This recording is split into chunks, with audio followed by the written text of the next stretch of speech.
Hey, so let's talk about why so many life insurance agents and financial advisors do not see success with their LinkedIn marketing and how to fix that. So one of the things that I preach all the time to my agents and advisors is that in order to be successful with LinkedIn is you need a LinkedIn marketing system. Now, what you're seeing on the screen right now is what I see being taught by a lot of LinkedIn marketing programs out there where they're like, hey, you just got to optimize your LinkedIn profile. You got to send out automated connection requests, send out automated messaging sequences, and that's what's going to help you book meetings with business owners, high net worth individuals, and high income earning professionals. Now, the problem with this is that if you are trying to work with high value clients, these people just don't have time in their day to message somebody back and forth, especially when they don't see the value in it for them. Think about it like going to a networking event in the real world.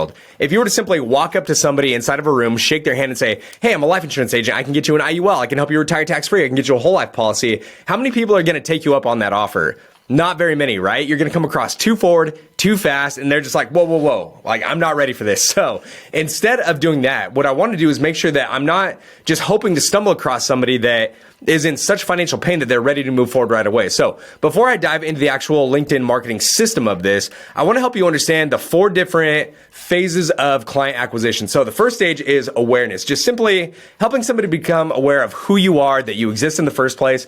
The next stage that we got to get them to is the engagement phase, where now they're requesting information, they're engaging with you. That can happen with them, opting in for a lead magnet, messaging you back and forth. There are several different levels of engagement, but that's the next step to bring somebody closer to the finish line.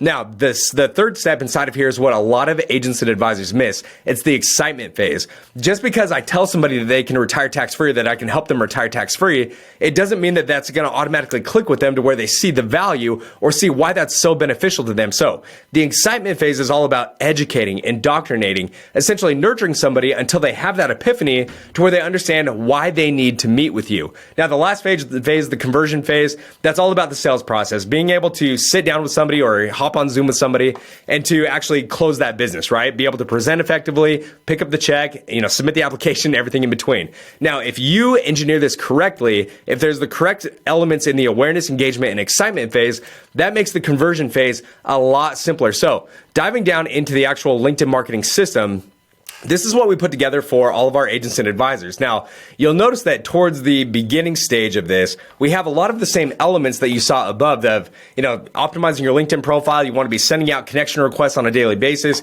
You want to have messaging sequences going out there. That's a combination of automated sequences and actual humans messaging back and forth. You want to come across as real and authentic as possible.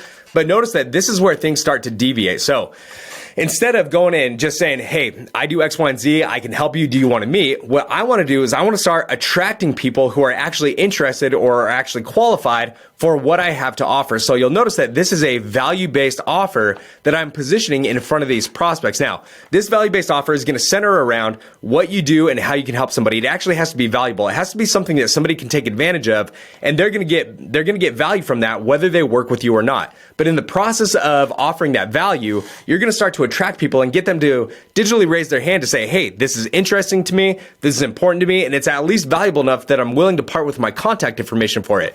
Going back into that real world networking scenario, if you were to walk up to somebody, shake their hand and say, hey, I've got this stack of books, I'm handing these out to everybody. Would you be interested in a copy? They're like, oh yeah, I'd love a copy. And you're like, oh, hey, would you mind if I got your business card, right? Well, that's a natural progression, right? They're more than likely willing to give you that business card, and they've essentially given you permission to follow up with them more intensely. And that's what we have over at the top right here. Now, from there, if somebody is in enough financial pain where they're willing to meet with you, they want to book a meeting, we make it readily apparent that they can do so. That is the next step. You always want to position the next step that somebody can take right in front of them, or else they're not going to do it, right? Hope is a terrible marketing strategy. I tried it for years. I would rather engineer my success. Now, you'll notice that inside of here, even if somebody doesn't take advantage of this value-based offer, I'm going to continue to try to get them to engage. I'm going to continue to excite them. I'm going to continue to nurture them, indoctrinate them, essentially continue to provide value over time so that when they are ready, when they have some triggering event in their life and they're ready to take action or move forward,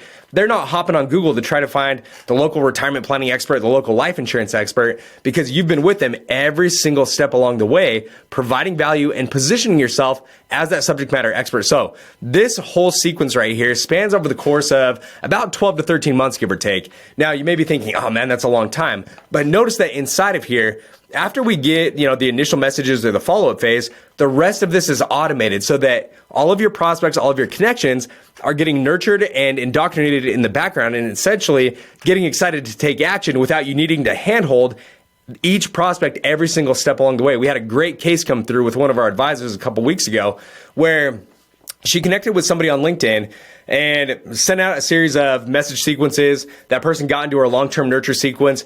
This person was nurtured for over 9 months with no response back to the advisor. No, thank you. No, hey, I want this lead magnet. No, nothing, right? After 9 months, that person finally came back to the advisor and was like, hey, I feel like I've been getting stalked online by you, but in a good way. My husband and I are getting ready to retire. We want to make sure that our I's are dotted, our T's are crossed. We'd love to come into your office. And then within about a couple weeks, they had over $1 million of annuity applications submitted, over $30,000 a year in IUL applications submitted, all because of that nurturing and the excitement that took place along the way that finally got that person to say yes. So take a look at what you're doing on LinkedIn. If you have any questions, feel free to reach out. Tyson@trainedadvisor.com, and I'll talk to you soon.